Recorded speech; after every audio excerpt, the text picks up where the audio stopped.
প্রতি বছর বিশ্বজুড়ে ৭ লাখেরও বেশি মানুষ মারা যায় শুধুমাত্র একটি নির্দিষ্ট পোকার কারণে। মানব ইতিহাসের সমস্ত যুদ্ধে আজ পর্যন্ত যত মানুষ প্রাণ হারিয়েছে তার চেয়েও কয়েক গুণ বেশি মানুষের মৃত্যুর জন্য দায়ী এই ক্ষুদ্র পতঙ্গ। হাঙরের আক্রমণে বছরে গড়ে মাত্র ১০ জন মানুষের মৃত্যু হয়। সাপের কামড়ে মারা যায় প্রায় ১ লাখ, কিন্তু মশা প্রতি বছর কেড়ে নেয় প্রায় ৭ থেকে ১০ লাখ মানুষের প্রাণ। শুধু ম্যালেরিয়াতেই প্রতি বছর প্রায় ৬ লাখ মানুষ মারা যায়। এটি কোনো গল্প নয়, এটি একটি প্রমাণিত বৈজ্ঞানিক সত্য। আকারে মাত্র ২ থেকে ২.৫ মিলিগ্রাম ওজনের এই প্রাণীটি পৃথিবীর সবচেয়ে প্রাণঘাতী জীব। এত ক্ষুদ্র একটি প্রাণী কিভাবে এত ভয়াবহ হতে পারে? আর আধুনিক বিজ্ঞানের এত উন্নতির পরও মশা কেন দিন দিন বাড়ছে? কেন তাদের কোনোভাবেই কমানো যাচ্ছে না? এই প্রশ্নগুলোর পেছনের নিখুঁত বৈজ্ঞানিক সত্যগুলো আজ আমরা উন্মোচন করব। মশার গঠন এবং তাদের শিকার ধরার পদ্ধতি জানলে বিজ্ঞানীদেরও অবাক হতে হয়। আমরা সাধারণত বলি মশা আমাদের কামড়ায়, কিন্তু বৈজ্ঞানিকভাবে এই কথাটি সম্পূর্ণ ভুল। মশা আসলে আমাদের কামড়ায় না, বরং তারা অত্যন্ত সূক্ষ্ম একটি সার্জিক্যাল প্রক্রিয়ায় আমাদের চামড়া ছিদ্র করে। একটি মশার মুখে বা শুঁড়ে ৬টি সূচালো অংশ থাকে, যাকে বিজ্ঞানের ভাষায় প্রোবোসিস বলা হয়। এই ৬টি সূচের কাজ সম্পূর্ণ আলাদা এবং অবিশ্বাস্যভাবে নিখুঁত। ২টি সূচের মাথায় করাতের মতো অতি ক্ষুদ্র খাঁজ কাটা থাকে, যা দিয়ে তারা আমাদের চামড়া কাটে। আরও ২টি সূচ সেই কাটা অংশটি ফাঁকা করে ধরে রাখে, যাতে তারা সহজেই ভেতরে প্রবেশ করতে পারে। পঞ্চম সূচটি দিয়ে তারা আমাদের শরীরে এক ধরনের বিশেষ লালা প্রবেশ করিয়ে দেয়। এই লালার মধ্যে এমন কিছু রাসায়নিক পদার্থ থাকে যা আমাদের রক্ত জমাট বাঁধতে বাধা দেয়। এটি একই সাথে এক ধরনের লোকাল অ্যানেস্থেসিয়া বা ব্যথানাশক হিসেবে কাজ করে, যার কারণে মশা যখন চামড়া ছিদ্র করে তখন আমরা তাৎক্ষণিকভাবে কোনো ব্যথা অনুভব করি না। এরপর ষষ্ঠ সূচটি দিয়ে তারা আমাদের শরীর থেকে রক্ত টেনে নেয়। একটি মশা তার নিজের ওজনের চেয়ে ৩ গুণ বেশি রক্ত পান করতে পারে। মশার ক্ষেত্রে শুধুমাত্র স্ত্রী মশারাই রক্ত পান করে, পুরুষ মশারা কখনো রক্ত পান করে না। তারা গাছের রস বা ফুলের মধু খেয়ে বেঁচে থাকে। স্ত্রী মশাদের ডিম পাড়ার জন্য প্রচুর পরিমাণে প্রোটিন এবং অ্যামাইনো অ্যাসিডের প্রয়োজন হয়, যা তারা মানুষের বা অন্যান্য প্রাণীর রক্ত থেকে সংগ্রহ করে। মশা যখন ওড়ে তখন তারা প্রতি সেকেন্ডে ৩০০ থেকে ৬০০ বার ডানা ঝাপটায়, আর এই তীব্র গতির ডানা ঝাপটানোর কারণেই মশার সেই বিরক্তিকর গুনগুন শব্দ তৈরি হয়। মশার ওড়ার গতি ঘন্টায় মাত্র ১ থেকে ১.৫ মাইল হলেও তাদের শিকার খোঁজার রাডার সিস্টেম যে কোনো আধুনিক প্রযুক্তির চেয়েও উন্নত। মশা আমাদের কিভাবে খুঁজে পায় তার পেছনের বিজ্ঞান আরও চমকপ্রদ। মশা প্রায় ১৬৪ ফুট দূর থেকেই মানুষের নিঃশ্বাসের সাথে বের হওয়া কার্বন ডাই অক্সাইড শনাক্ত করতে পারে। অর্থাৎ আপনি যখন নিঃশ্বাস ছাড়ছেন তখন আপনি সম্পূর্ণ অজান্তেই মশাদের আপনার সুনির্দিষ্ট অবস্থান জানিয়ে দিচ্ছেন। এর পাশাপাশি মানুষের শরীরের ঘাম, ল্যাকটিক অ্যাসিড এবং শরীরের তাপমাত্রাও মশাদের প্রবলভাবে আকর্ষণ করে।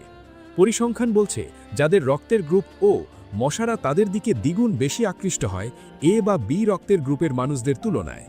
এছাড়া যারা গাঢ় রঙের পোশাক পরেন, যেমন কালো বা গাঢ় নীল, মশারা তাদের দিকে বেশি ছুটে আসে, কারণ মশারা তাপ শোষণকারী অন্ধকার জায়গা বেশি পছন্দ করে। পৃথিবীতে বর্তমানে ৩৫০০-র বেশি প্রজাতির মশা রয়েছে। এর মধ্যে মাত্র ৬ ভাগ প্রজাতির মশা মানুষের রক্ত পান করে। বাকিরা অন্যান্য স্তন্যপায়ী প্রাণী, পাখি বা সরীসৃপ থেকে তাদের খাবার সংগ্রহ করে। এই সামান্য কয়েক শতাংশ মশাই মানুষের জন্য যে পরিমাণ অর্থনৈতিক ও স্বাস্থ্যগত ক্ষতি তৈরি করে তার পরিমাণ বছরে কয়েক হাজার কোটি ডলার। শুধু মশার কারণেই ইতিহাসের অনেক বড় বড় নির্মাণ কাজ থমকে গিয়েছিল। পানামা খাল নির্মাণের প্রাথমিক পর্যায়ে শুধুমাত্র ম্যালেরিয়া এবং ইয়েলো ফিভারের কারণে হাজার হাজার শ্রমিকের মৃত্যু হয়, যা পুরো প্রকল্পকে কয়েক বছরের জন্য পিছিয়ে দিয়েছিল। এখন সবচেয়ে বড় প্রশ্ন হলো, মশা কেন বাড়ছে? এত আধুনিক প্রযুক্তি, এত শক্তিশালী কীটনাশক আবিষ্কারের পরও মশার উপদ্রব কেন কমানো যাচ্ছে না? এর প্রথম এবং প্রধান বৈজ্ঞানিক কারণ হল বৈশ্বিক উষ্ণতা বৃদ্ধি বা গ্লোবাল ওয়ার্মিং। মশা হল শীতল রক্তবিশিষ্ট প্রাণী, যার মানে তারা পরিবেশের তাপমাত্রা থেকে নিজেদের শরীরের তাপমাত্রা নিয়ন্ত্রণ করে। মশার বংশবৃদ্ধির জন্য উষ্ণ এবং আর্দ্র আবহাওয়া সবচেয়ে বেশি উপযোগী। সাধারণত ২৬ থেকে ২৮ ডিগ্রি সেলসিয়াস তাপমাত্রা মশার ডিম পাড়া এবং দ্রুত বংশবৃদ্ধির জন্য আদর্শ। গত কয়েক দশকে পৃথিবীর গড় তাপমাত্রা উল্লেখযোগ্য হারে বেড়েছে। এর ফলে পৃথিবীর যেসব অঞ্চলে আগে খুব বেশি ঠান্ডা থাকায় মশা টিকতে পারত না, সেই অঞ্চলগুলোতেও এখন মশার ব্যাপক বিস্তার ঘটছে। পরিসংখ্যানে দেখা গেছে পরিবেশের তাপমাত্রা মাত্র ১ বা ২ ডিগ্রি সেলসিয়াস বাড়লে মশার বংশবৃদ্ধির হার প্রায় ১০ থেকে ১৫% বেড়ে যায়। এর সাথে যোগ হয়েছে আমাদের অপরিকল্পিত মগরায়ন।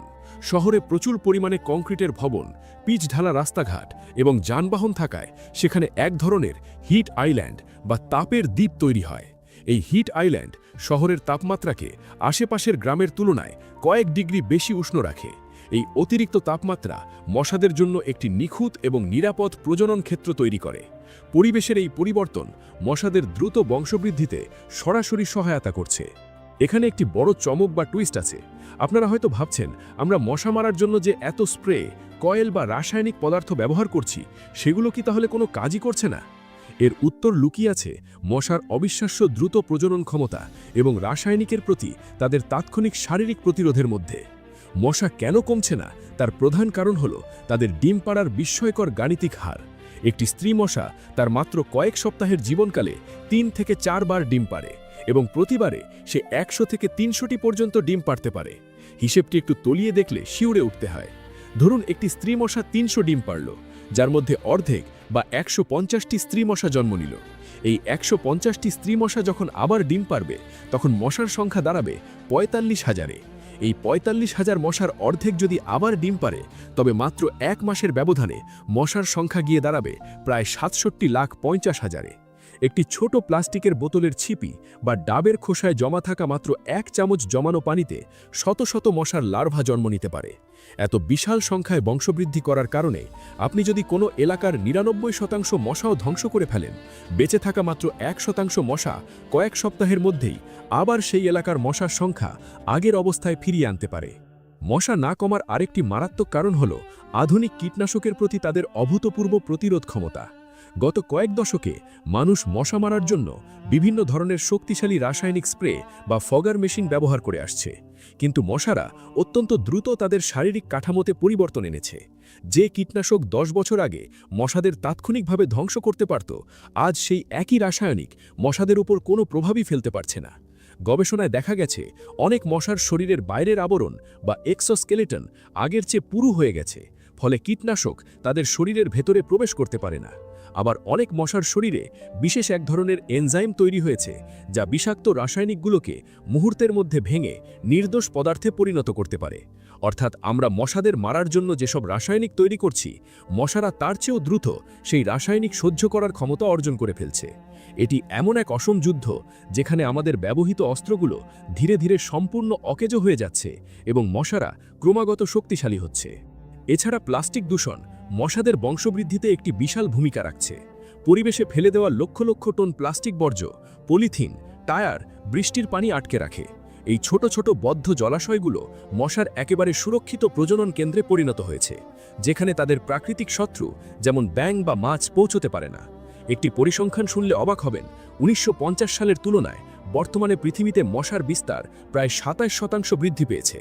ডেঙ্গু, জিকা, চিকনগুনিয়া এবং ম্যালেরিয়ার মতো মারাত্মক রোগগুলো বহনকারী মশার প্রজাতি যেমন এডিস এবং অ্যানোফিলিস এখন সারা বিশ্বে অত্যন্ত দ্রুত ছড়িয়ে পড়ছে।